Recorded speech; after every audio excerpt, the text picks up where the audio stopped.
Hello, இன்றைக்கி நம்ம பார்க்க போகிற வீடியோ யுவனுக்காக. இவங்க நம்மக்கிட்ட ஒன் ஸ்கூப் ஆர்டர் பண்ணியிருந்தாங்க. யுவன் வந்து ஒரு குட்டி பையன், அவங்க அம்மா தான் ஆர்டர் பண்ணியிருந்தாங்க. வாங்க அவங்களுக்கு என்னெல்லாம் கிடைக்குதுன்னு பார்க்கலாம். அவங்களுக்கு 10 ஐட்டம்ஸ் கிடச்சிருக்கு இந்த ஒன் ஸ்கூப்பில். ஃபர்ஸ்ட் 2 மிரர் பென் வந்திருக்கு. மிரர் பென் கொஞ்சம் கேர்லியாக இருக்கும். ஸோ மிரர் பென்சில் வச்சுட்டு ஒரு கிளிக் பென்சில் வச்சுருக்கேன், ஆங்கிரி பேர்டோடது. ஒரு கன் பென் வந்திருக்கு, கன் பென் வச்சாச்சு. இன்னொன்று நைஃப் பென் வந்திருக்கு, அதுக்கு ஒரு நைஃப் பென் வச்சாச்சு. நெக்ஸ்ட் ஒரு புக் மார்க் வந்திருக்கு. அவங்க புக் மார்க் வேணான்னு சொன்னாங்க. ஸோ அந்த பையனுக்கு பைக் கீச்சைன் வச்சாச்சு. நெக்ஸ்ட் 2 கிளாக் கிளிப் மீடியம் வந்திருக்கு. அதுக்கு ஒரு பிங்க் ஃப்ளவர் கிளிப்பு, இன்னும் ஒரு ப்ரௌன் கிளாக் கிளிப் வச்சாச்சு. அடுத்தது ஒரு ஸ்மால் கிளாக் கிளிப் வந்திருக்கு. அதுக்கு நம்ம இந்த ஃப்ளவர் கிளிப் வச்சாச்சு. நெக்ஸ்ட் 2 ஷார்ப்னர் வந்திருக்கு.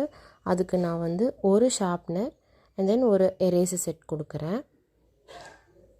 இதெல்லாம் தான் உங்களுக்கு ஒன் ஸ்கூப் ஆர்டரில் கிடச்சிருக்கு. உங்களுக்கு வேணும்னா வாட்ஸ்அப்பில், இன்ஸ்டாகிராமில் ஆர்டர் பண்ணிக்கோங்க. தேங்க்யூ.